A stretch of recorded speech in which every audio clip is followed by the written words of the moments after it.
Hello everybody, welcome back to HardReset.Info channel. In today's video I'll show you how to change the display of your XIAOMI Smart Band 10.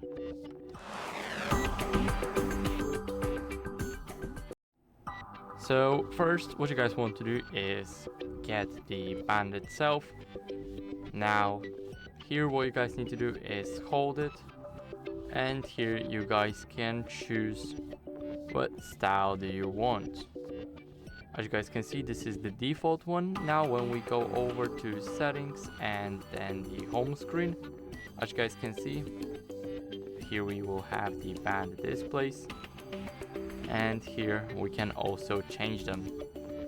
So now we will have this one, and it also changes in the app. In the app we can also change it. So as you guys can see, we can apply it. Now it's syncing. So I'll see you guys once it's synced to show you that it works.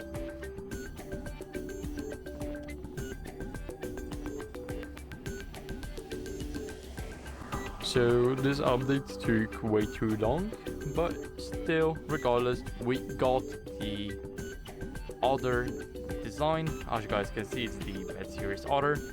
So that's basically it. I hope you enjoyed this video, and if you did, then leave a like, sub, and a comment, and I'll see you in the next one.